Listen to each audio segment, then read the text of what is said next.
तो दोस्तों स्वागत है आप सभी का आपके अपने चैनल आद्यान ज्ञान में। इस चैनल पर आपको हर एक टॉपिक से रिलेटेड कंटेंट मिलेगा। तो वीडियो शुरू करने से पहले अगर आपने अभी तक इस चैनल को सब्सक्राइब नहीं किया तो प्लीज़ इसे सब्सक्राइब कीजिए और नीचे दिए गए बेल आइकन पर क्लिक कीजिए ताकि हमारे वीडियोज़ की नोटिफिकेशन आपको टाइम पर मिलते रहे। हाय फ्रेंड्स, एक बार फिर से आपका स्वागत है जीके क्विज में। आज के 20 क्वेश्चंस अभी स्टार्ट होंगे आपकी स्क्रीन पे।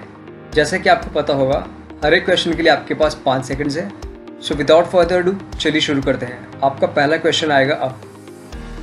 किस राज्य सरकार ने FIR आपके द्वार योजना शुरू की है?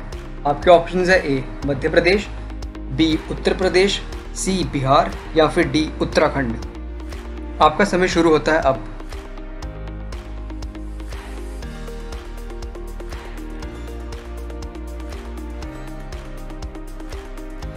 तो सही जवाब है ए मध्य प्रदेश। इनिशियली जो ये स्कीम है इसे स्टार्ट किया गया है 31 अगस्त तक। इसे आप एक तरह से ट्रायल भी मान सकते हैं कि पहले देखा जाएगा कि स्कीम का फीडबैक कैसा आता है, लोगों के बीच में इसका रिव्यू कैसा है, फिर इसे पूरी स्टेट में इम्प्लीमेंट किया जाएगा डिपेंडिंग अपॉन कि इसका कैसे रिजल्ट रहते हैं। ये स्कीम को 23 पुलिस स्टेशन में इम्प्लीमेंट किया गया है शुरुआत में। इसमें जैसे ही आप 100 नंबर पर डायल करेंगे तो एक हेड कांस्टेबल आपके घर आएगा और आपकी FIR लिखेगा। इस स्कीम में सबसे यूनिक बात यह है कि आपको FIR लिखाने के लिए पुलिस स्टेशन जाने की ज़रूरत नहीं पड़ेगी, पर जो सीरियस ऑफेंस होंगे उसके लिए जो हेड कांस्टेबल होगा वो अपने सीनियर से कंसल्ट करेगा, उसके बाद FIR दर्ज होगी। आगे बढ़ते हैं दूसरे प्रश्न पे। इंटरनेशनल नर्सेज डे किस दिन मनाया जाता है? आपके ऑप्शंस हैं ए 9 मई, बी 11 मई, सी 15 मई या फिर डी 12 मई। आपका समय शुरू होता है अब।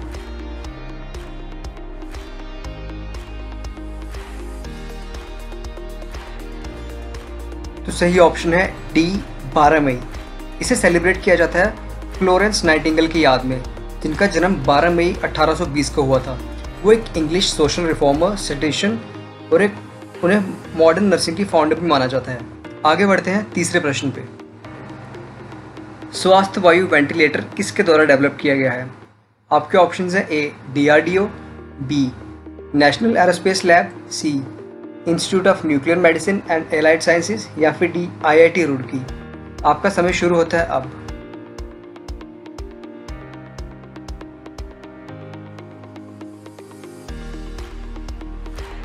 तो सही ऑप्शन है option B national aerospace labs. आगे बढ़ते हैं चौथे क्वेश्चन पे। रीसेंट रिपोर्ट जो आई है United Nations World Tourism Organization की, उनके अनुसार इंटरनेशनल टूरिज्म डिक्लाइन हो सकता है, यानी कि नीचे जा सकता है ड्यू टू कोरोना वायरस 2020 में कितने प्रतिशत? आपके ऑप्शन हैं ए 20 से 30%, सी 40 से 50%, सी 30 से 40% या फिर डी 60 से 80%। आपका समय शुरू होता है अब।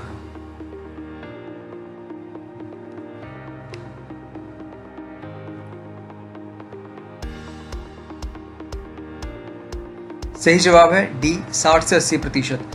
अभी रिसेंटली UNWTO की रिपोर्ट आई है कि वर्ल्ड में जितने भी टूरिस्ट डेस्टिनेशंस हैं उनमें लगभग 100% क्लोजर हो चुका है, यानी कि उन्होंने अपने बॉर्डर सील कर दिए हुए हैं ड्यू टू कोरोना वायरस, और इसी वजह से इंटरनेशनल टूरिज्म 60 से 80% कम हो सकता है 2020 में, जिससे इकॉनमी काफ़ी ज़्यादा नीचे चली जाएगी पूरी दुनिया की। आगे बढ़ते हैं पाँचवें प्रश्न पे। किस राज्य सरकार ने रिसेंटली ये डिसाइड किया है कि वो अपने 50% प्रिजनर्स को रिलीज़ कर देंगे कोरोना वायरस के कारण, ताकि जेलों में कोरोना वायरस ना फैले? आपके ऑप्शंस हैं ए गुजरात, बी दिल्ली, सी महाराष्ट्र या फिर डी पंजाब। आपका समय शुरू होता है अब।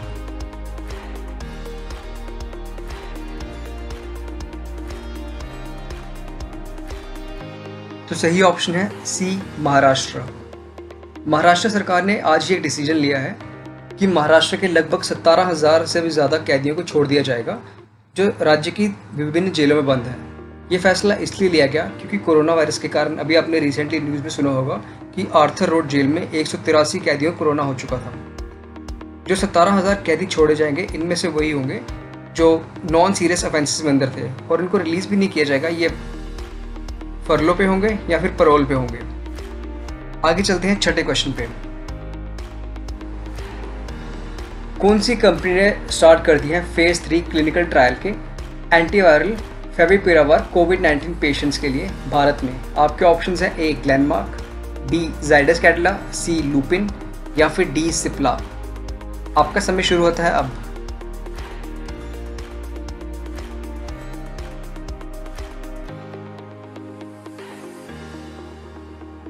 सही ऑप्शन है ए ग्लेनमार्क। आगे बढ़ते हैं 7वें प्रश्न पे। किस कंट्री के प्रेसिडेंट ने अपनी पावर्स को बढ़ा लिया है ये बोलते हैं कि कोरोना वायरस पैंडेमिक के कारण देश को अच्छी तरह से चलाने के लिए एक्स्ट्रा पावर्स की ज़रूरत है?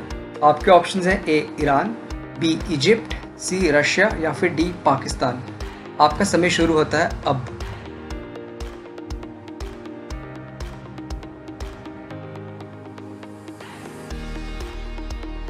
और सही जवाब है बी इजिप्ट। आपको बताते चलें, इजिप्ट के प्रेसिडेंट अब्दुल फतेह अल सीसी ने ये अमेंडमेंट्स अप्रूव की हैं।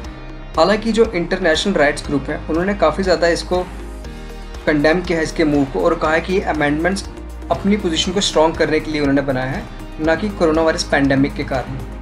इन अमेंडमेंट से उनको काफ़ी ज़्यादा पावर्स मिल गई है, जिससे कि वायरस के कंटेन को रोकने के लिए वह स्कूल्स में क्लासेस को सस्पेंड कर सकते हैं, यूनिवर्सिटीज़ बंद कर सकते हैं और उन सभी को क्वारंटाइन में भेज सकते हैं जो बाहर से आए हैं। उसके अलावा वो पब्लिक और प्राइवेट मीटिंग्स भी बैन कर सकते हैं, प्रोटेस्ट बैन कर सकते हैं, सेलिब्रेशन भी बैन कर सकते हैं और बाकी फॉर्म्स ऑफ असेंबली भी बैन कर सकते हैं। इसलिए काफ़ी ज़्यादा क्रिटिसिज्म हो रहा है इस मूव का उनके। आगे बढ़ते हैं 8वें प्रश्न पे। केरला गवर्नमेंट ने मैंडेटरी कर दिया है कि जो भी ट्रेन पैसेंजर्स केरला में वापस आ रहे हैं उनके लिए मैंडेटरी होगा कि पासिस लें कौन इस पोर्टल से। पोर्टल का नाम क्या है? आपके ऑप्शंस हैं A national health portal, B ministry of health and family welfare, C Covid Jagrut या फिर डी आरोग्य सेतु। आपका समय शुरू होता है अब।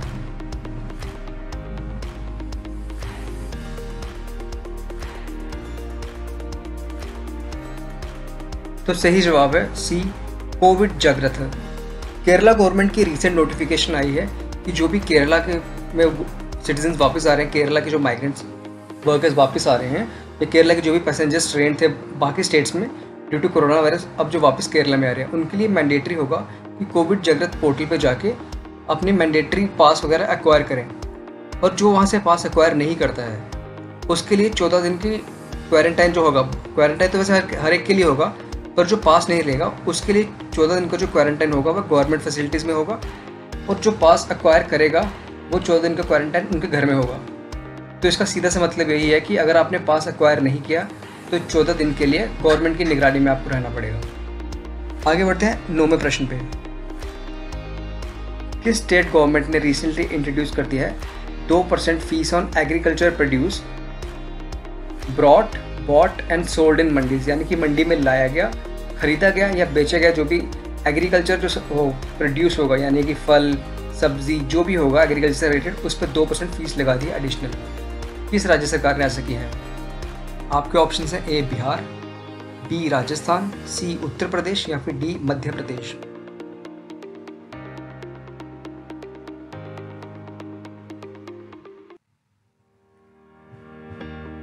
तो सही जवाब है बी राजस्थान। राजस्थान की अशोक गहलोत सरकार ने 2019 में एक कृषि किसान कल्याण फंड बनाया था।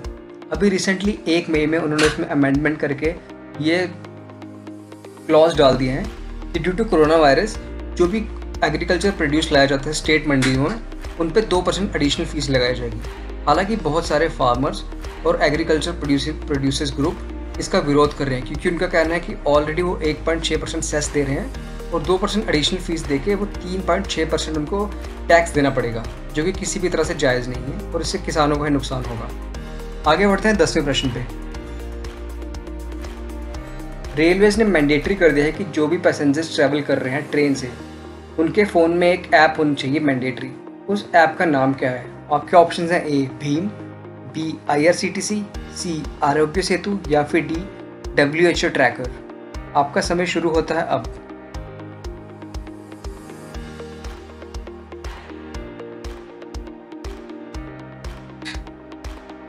तो सही ऑप्शन है option C Aarogya Setu.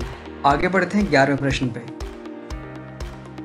Department of consumer affairs ने पार्टनर किया है निम्नलिखित में से किसके साथ सुरक्षा स्टोर इनिशिएटिव के लिए? आपके ऑप्शंस हैं ए Amazon, बी फ्लिपकार्ट, सी दोनों अमेजन और फ्लिपकार्ट, या फिर डी सीकीफाई और सेफ जॉब। तो आपका समय शुरू होता है अब।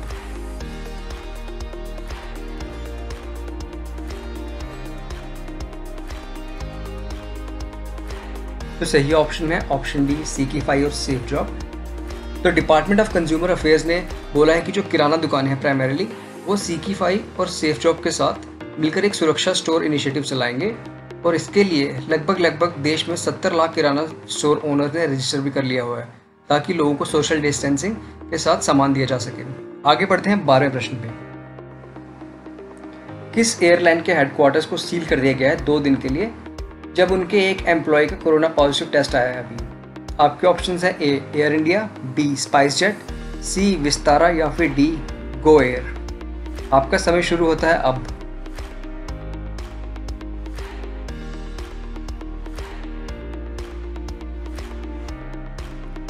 तो सही जवाब है ए एयर इंडिया। आगे बढ़ते हैं 13वें प्रश्न पे। कौन सी कंट्री ने प्लान किया है अपनी सैटेलाइट का लॉन्च, जिसका नाम है Arktika M satellite, Arctic climate को मॉनिटर करने के लिए। आपके ऑप्शंस हैं A China, B USA, C Russia, या फिर डी इंडिया। आपका समय शुरू होता है अब।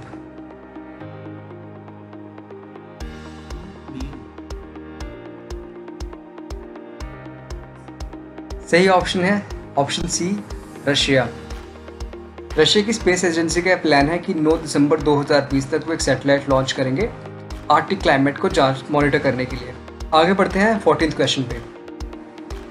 कौन सी कंट्री ने रिसेंटली स्पेस में अपनी पहले मिलिट्री सैटेलाइट लॉन्च की है? आपके ऑप्शंस है ए जॉर्डन, बी इराक, सी पाकिस्तान, या फिर डी ईरान।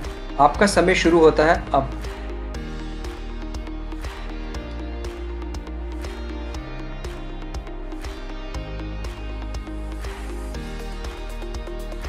तो सही ऑप्शन है ऑप्शन डी ईरान। ईरान ने रिसेंटली अपनी मिलिट्री सैटेलाइट लॉन्च की है, जिसका नाम नूर रखा है। इससे यूएस काफ़ी ज़्यादा नाखुश है, और यूएस काफ़ी ज़्यादा डिसअपॉइंटेड भी है कि उनको ईरान की इतनी बड़ी डेवलपमेंट का पता नहीं चला और समय पर इसको रोक नहीं पाए। आगे बढ़ते हैं 15वें प्रश्न पे। उस प्लान का नाम क्या है जिसके अनुसार नासा ये एम कर रहा है कि वो ह्यूमंस को मून पे ले जाएगा, यानी कि चांद पे इंसान को ले जाएगा और चांद पे एक कॉलोनी भी बनाएगा 2024 तक। आपके ऑप्शंस हैं ए एटर्मिस, बी लूनर, सी ओरायन, या फिर डी लूनर गेटवे। आपका समय शुरू होता है अब।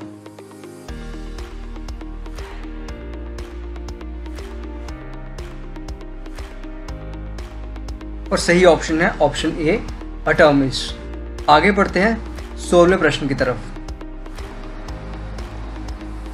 Bio fortified durum wheat variety MACS 4028, जिसका बहुत ही ज़्यादा हाई प्रोटीन कंटेंट है 14.7% पे, इसको डेवलप किया गया है। आपके ऑप्शंस हैं ए IARI द्वारा, ARI द्वारा, स्कॉश के द्वारा, या फिर UAS के द्वारा। आपका समय शुरू होता है अब।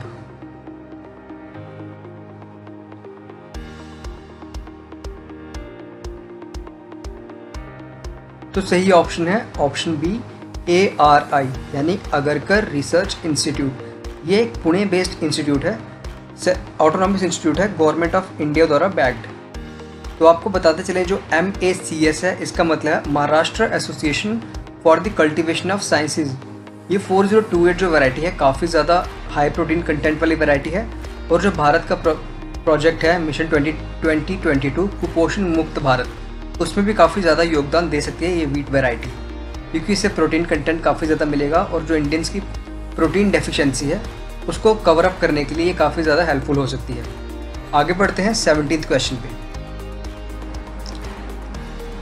साइंटिस्ट ने रिसेंटली एक ऐसा एक्सोप्लैनेट खोजा है जिसमें लोहे की बारिश होती है। उस प्लैनेट का नाम क्या है? आपके ऑप्शंस है ए वैस्प 76b, B Kepler 186f, C 51 Pegasi b, या फिर डी वैस्प 12। आपका समय शुरू होता है अब।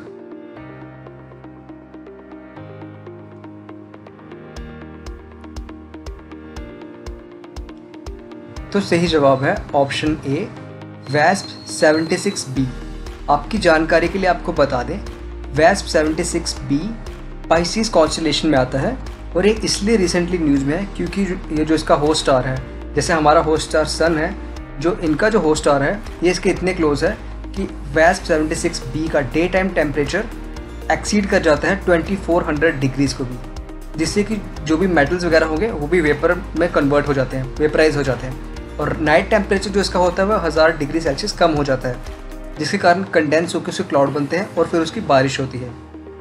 वेस्प 76b एक गैस प्लैनेट है जो जुपिटर का ट्वाइस है, यानी कि जुपिटर से भी दुगना बड़ा है। आगे बढ़ते हैं 18th क्वेश्चन पे।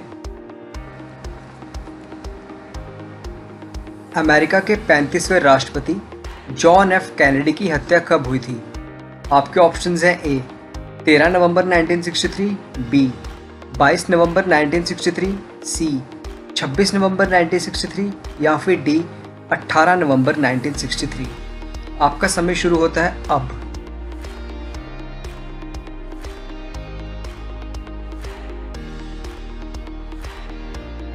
तो सही ऑप्शन है ऑप्शन बी 22 नवंबर 1963। इनकी हत्या हुई थी डैलस टेक्सास में और इनके हत्यारे थे ली ऑसवाल्ड हावी।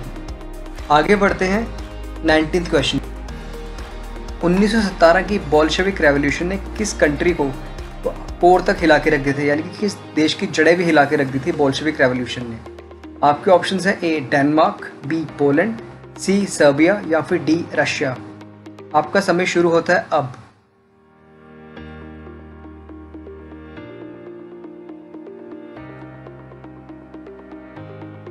सही ऑप्शन है डी रशिया।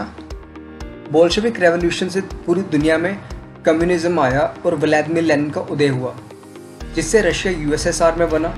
लेनिन के बाद स्टालिन भी आए और रशिया वर्ल्ड पावर बना। आगे बढ़ते हैं 20th यानी कि आज के लास्ट क्वेश्चन पे। अमेरिका के प्रेसिडेंट कौन थे सिविल वॉर के समय, यानी कि जिस समय अमेरिका सिविल वॉर से जूझ रहा था उस समय उनके राष्ट्रपति कौन थे? आपके ऑप्शंस हैं A Andrew Johnson, B James Buchanan, C Abraham Lincoln या फिर डी थॉमस जेफरसन। आपका समय शुरू होता है अब।